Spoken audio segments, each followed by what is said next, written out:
Hello and welcome to YNWA Transfer News, your ultimate source for all Liverpool FC transfer news. Our first news is this. Florian Wirtz receives classy Bayer Leverkusen gesture after tough Liverpool start. Florian Wirtz has received support from Bayer Leverkusen after a tough start to life with Liverpool. The attacking midfielder joined the Reds in a $116 million transfer this summer but has failed to make much of a mark so far. While Wirtz set up Hugo Ekitike's opener in the club's Community Shield clash with Crystal Palace in August, the 22-year-old has failed to register a goal or an assist since. As a result, the youngster has received a wealth of criticism from football fans and pundits alike, given the limited early return on his hefty price tag. As a result, Leverkusen recently took to social media in support of Wirtz, who spent 5 years with the club and left a legend. Taking to TikTok, the club wrote, "Just Florian Wirtz," while sharing a highlight reel of some of the German's best moments with Die Werkself. The video started off with Wirtz missing a number of spot kicks for the club, as an on-screen message read, "It all started with some random hate online," before switching up to some of Wirtz's most stunning goals and showcasing his fancy footwork. As the message added, "But you mean the world to us." While the video came as a classy gesture from the club, who are clearly devastated to be without their talisman, the comment section was a different state of affairs, with a number of users mocking Wirtz for failing to hit the ground running. One wrote, "Give us a refund," while another added, "Have him back." However, others were more patient with Wirtz. Another fan added, "I backed Darwin Núñez for 3 years. I'll back Flo for an eternity," while another said, "He's 22 in a new league and system in a team that's playing awful, and people expect him to be prime De Bruyne. He's actually created a lot of chances in games, especially against Atletico." Elsewhere, another user explained, "People asking what happened. What happened is that you don't watch the games. Yes, he makes mistakes, but he also shows moments of class if you actually watch him, and he creates lots of chances."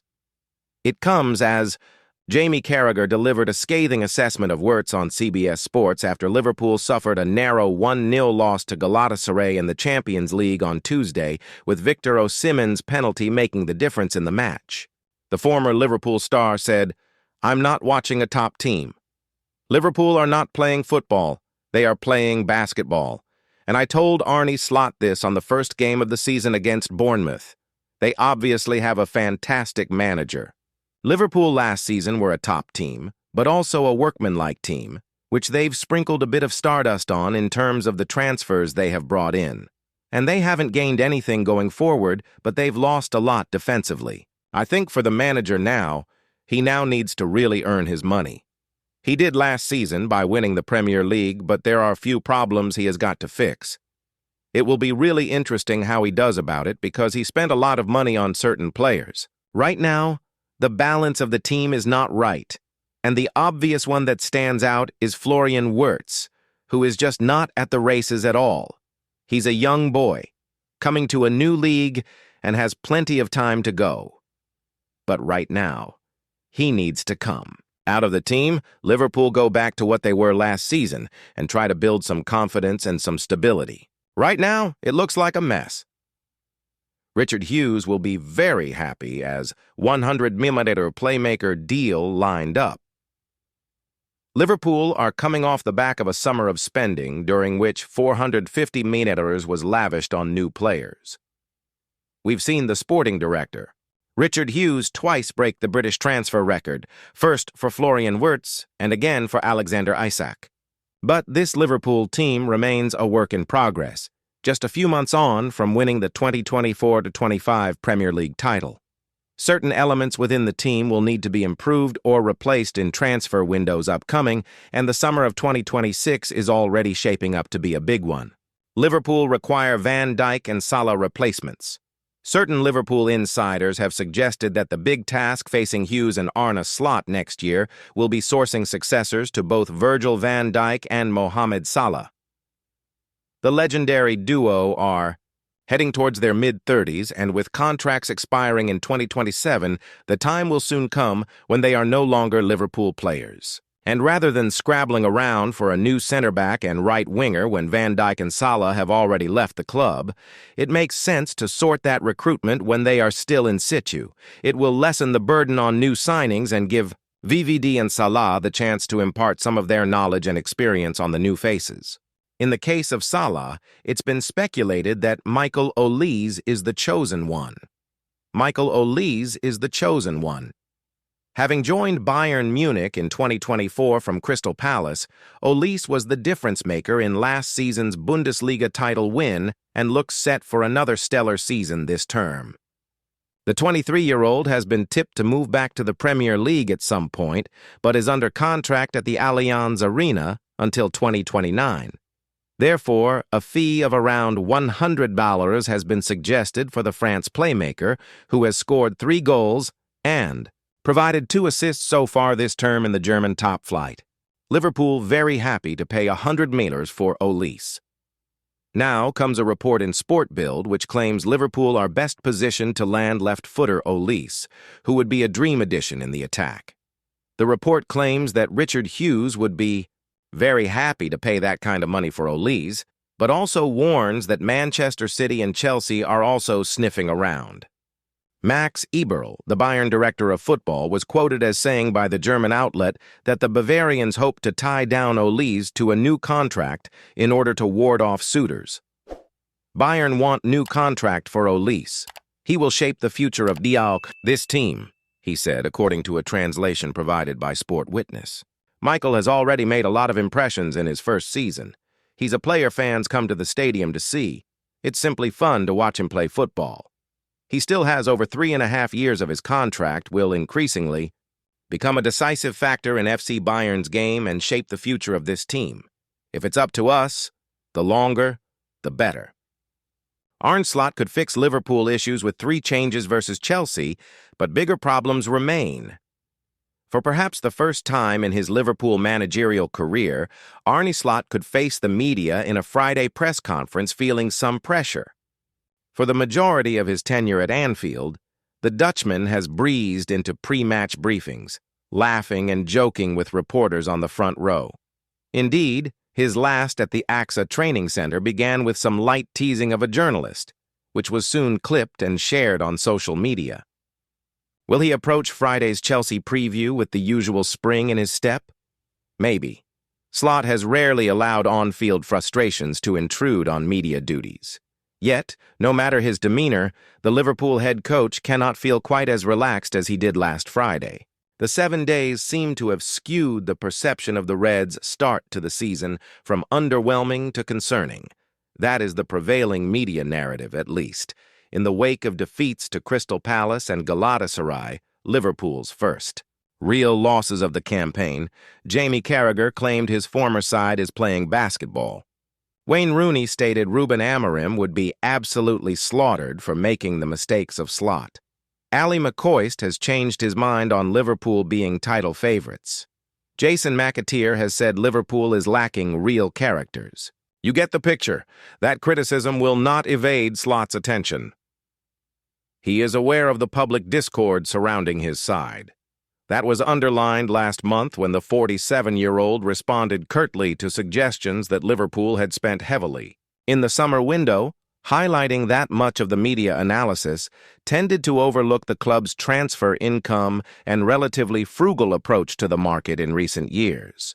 But after suffering successive defeats for just the second time in his Liverpool career, Slot shouldn't expect many fluffy, effusive questions on Friday. That said, the media reaction has felt extreme in recent days, perhaps a sign of Liverpool's burgeoning status.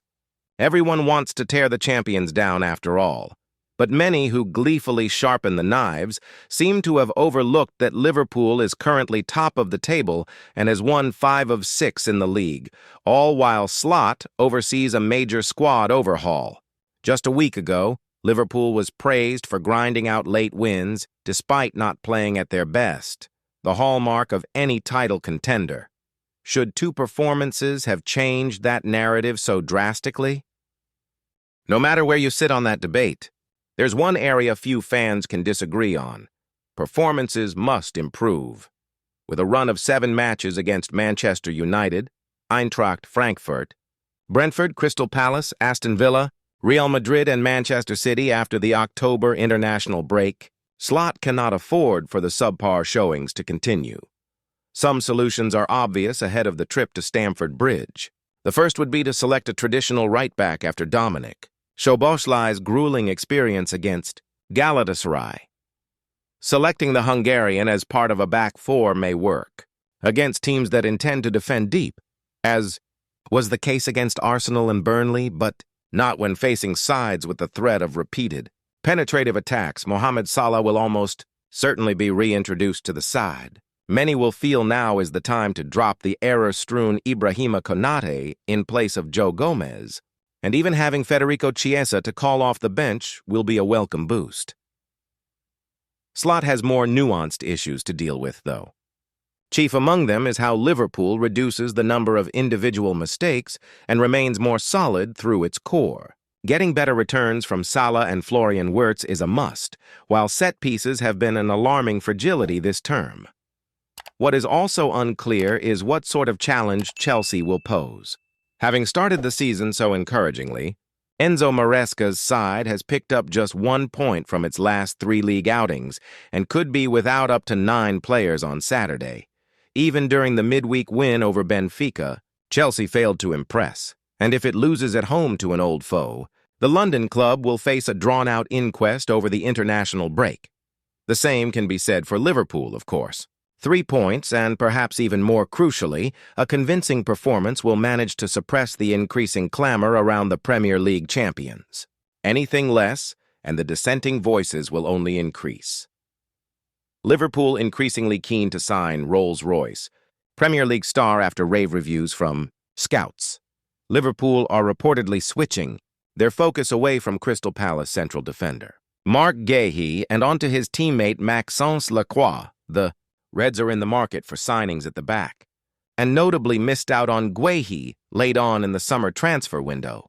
Guehi is now also on Tottenham's radar, so it could be wise for Liverpool to look at other options, and it seems Lacroix has really impressed their scouts. According to Football Insider, the Premier League champions have been monitoring Lacroix closely in recent weeks, with their scouts giving rave reviews of the 25-year-old. The report claims that Lacroix has been described as a Rolls-Royce defender inside LFC, so this looks like one to watch ahead of January. Could Liverpool sign Maxence Lacroix from Crystal Palace? Liverpool have Ibrahima Konate coming towards the end of his contract, so it makes sense that they're looking for possible replacements. Guehi seems like he would have been ideal, but Lacroix has gone under the radar a bit until now, so perhaps it would be a slightly easier deal to get done. At the same time, though Palace are in superb form at the moment, with manager Oliver Glasner building something really positive at Selhurst Park, the Eagles won't want to risk derailing this project by selling a key player like Lacroix, so that could make things tricky for Liverpool. Liverpool look shaky at the back. Arne Slot's side have not had the most convincing start to the season, with the team conceding a lot of goals. Palace beat Liverpool 2-1 last weekend, and the Merseyside Giants also conceded 2 goals in games against Bournemouth, Newcastle, and Atletico Madrid. Virgil van Dijk isn't getting any younger, and Konate might be unsettled as he nears the end of his contract. So Lacroix could end up being a really important signing to help this team tighten up at the back. Marc Guehi reveals Liverpool transfer heartbreak but insists life goes on at Crystal Palace. Marc Guehi insists his focus remains firmly on Crystal Palace following the collapse of his proposed transfer to Liverpool. On deadline day, it was late on deadline day when Marc Guehi learned that the move he had quietly been preparing for was off. For several tense hours, the Crystal Palace captain had been on the brink of joining Liverpool in a $35 million deal. The Premier League champions had identified the England international as a priority defensive signing, and negotiations between the two clubs had accelerated in the final days of the transfer window. By the afternoon of deadline day, an agreement in principle was in place. Guehi completed part of a medical and personal terms on a 5-year contract running until 2030 were also settled. Liverpool believed they had their man, But as the clock ticked towards the 7 p.m. deadline, Palace's stance shifted. Without a suitable replacement secured, the club hierarchy made the late decision to pull the plug. For Guehi, who is out of contract at the end of the season and has so far shown no inclination to extend his deal, the collapse of the move represented a significant turning point. Yet speaking publicly for the first time since that night, the 25-year-old was calm and measured, as he has been throughout his career. "I don't have much to say, to be honest," Guehi said. "I'm focused on playing football and playing for this club. But to the fans, I want to say, thank you very much for your support. I definitely feel it." Those few sentences, delivered ahead of Palace's UEFA Conference League group stage opener against Dynamo Kyiv, summed up his response, understated, grounded, and entirely professional. Those qualities have defined his time at Selhurst Park since arriving from Chelsea in 2021, and they have been on display again during a period that could have easily unsettled both player and club. Liverpool's interest in Guehi was long-standing. With Joel Matip gone and Ibrahima Konate struggling to produce consistent performances, they identified him as a defender who could not only improve their starting 11th, but also fit the club's long-term vision. Young, homegrown, and already a captain at Premier League level, Guehi ticked every box. Negotiations accelerated in the final days of the window, and by deadline day, Guehi was preparing to make the move. Ultimately, the club made the difficult decision to keep hold of their captain. Guehi's contract expires next summer, and to date there has been no breakthrough in talks over an extension. Palace are acutely aware they may lose him for a reduced fee or potentially as a free agent, but for now, they prioritized stability over short-term financial gain. Any fears that the failed transfer might affect Guehi's performances have quickly been put to rest. Palace's 2-1 victory over Liverpool last weekend extended their unbeaten run in all competitions to 18 matches, a club record. The defender has been central to that, marshalling a back line that has become one of the most organized in the Premier League. Thank you for watching. Like and comment, subscribe.